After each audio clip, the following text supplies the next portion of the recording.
Hello everyone. तो आज हम मिल रहे हैं एक नए डाउट के साथ। डाउट कुछ ऐसा है जिसने बचपन में मुझे बहुत परेशान किया है। क्या आपको भी किया है? आइए समझते हैं।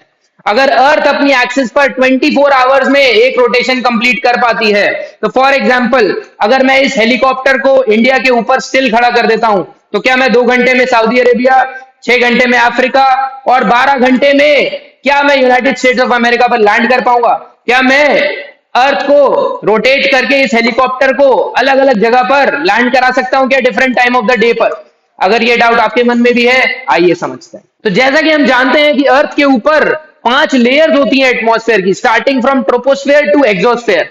वो एटमॉस्फेयर की लेयर्स भी अर्थ के साथ ही रोटेट कर रही हैं। वो एटमॉस्फेयर की लेयर्स स्टिल नहीं है, वो अर्थ के रोटेशन के साथ वो भी रोटेट कर रही हैं। तो अगर मेरा हेलीकॉप्टर मैं हवा में रखता भी हूं, तो वो एटमॉस्फेयर की उन लेयर्स के साथ सेम स्पीड पर, जिस स्पीड से अर्थ रोटेट कर रही है, ऑलमोस्ट सेम स्पीड से वो भी आगे बढ़ता जाएगा, बढ़ता जाएगा, बढ़ता जाएगा। और जिस कंट्री के ऊपर मैं था, मैं उसी कंट्री के ऊपर ही लैंड करता हुआ मिलने वाला हूं। आइए समझते हैं थोड़ा सा डेटा भी। तो what are we saying? We are saying कि अर्थ के अराउंड एक एटमॉस्फेयर है जो कि अर्थ के साथ ही रोटेट करता है एट दैट स्पीड, जिस स्पीड पर अर्थ रोटेट कर रही है। अगर अर्थ की स्पीड की बात करें, तो इक्वेटर पर अर्थ जो है वो अराउंड 1670 किलोमीटर पर आवर की स्पीड से रोटेट कर रही है। अगर कोई बंदा इक्वेटर पर खड़ा है, तो 1670 किलोमीटर पर आवर की रफ्तार से वो इस टाइम पर घूम रहा है। अगर हम बात करें इंडिया के मिड पार्ट की, तो अराउंड 1300 किलोमीटर पर आवर से हम लोग भी अभी इस टाइम पर इंडिया में अर्थ के साथ में रोटेट कर रहे हैं। इस स्पीड को आप अगर एनालाइज करना चाहते हैं, तो आप इस डेटा से कर सकते हैं कि आप एक कार को अगर 100 किलोमीटर पर आवर पर चलाते हैं, तो आपको कितनी तेज स्पीड फील होती है। अगर 200 किलोमीटर पर आवर पर आप कार को चलाएंगे, तो आप कहेंगे कि सर मेरी कार तो डिसबैलेंस हो रही है, आई कांट बैलेंस इट। आप सोचिए कितनी तेज स्पीड है। अगर इतनी स्पीड में एटमॉस्फेयर नहीं मूव कर रहा होता अर्थ के साथ, तो वो एटमॉस्फेयर बैकवर्ड्स आपको -1670 स्पीड से फील होता, यानी कि आपकी फेस पर फील होता।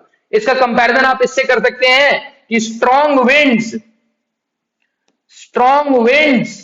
की हम स्पीड बोलते हैं around 70 to 80 kilometre per hour. इतनी स्पीड से अगर विंड आपके फेस पर हिट करती है, तो सोचिए कितना ज्यादा इंपैक्ट होता है उसका। एक हरिकेन की स्पीड भी हम लोग मानते हैं, तो वो होती है अराउंड 500 किलोमीटर पर आवर, जिसमें कि सब तहस नहस हो जाता है। आप सोच सकते हैं इस बात को। एक स्ट्रॉन्ग हरिकेन आ गया, 500 किलोमीटर पर आवर से विंड मूव कर रही है, चल रही है, विंड बह रही है, तो आप सोचिए कितना ज्यादा डिस्ट्रक्शन होता है। हम बात कर रहे हैं 1670 किलोमीटर पर आवर से हम लोग आगे जा रहे हैं विद अर्थ। अगर हम अर्थ सरफेस पर है और एटमॉस्फेयर वहीं रुका है, तो इतनी स्पीड से पीछे आता हुआ फील होने वाला है आपको। आप सोचिए कितना डिस्ट्रक्शन हो सकता है। I hope I made my point clear. इसीलिए जो हेलीकॉप्टर है, अगर हम यहां पर देखते हैं, तो ये हेलीकॉप्टर भी अर्थ के एटमॉस्फेयर के साथ ही आगे बढ़ने वाला है। और जिस कंट्री से ये स्टार्ट हुआ था, इंडिया से, तो 6 घंटे बाद भी इंडिया पर ही लैंड करने वाला है। I hope I made my point clear. अगर इसका डिटेल्ड वीडियो देखना है, तो आप कमेंट्स में बता सकते हैं। I will make a detailed mathematical video also on this. Thank you.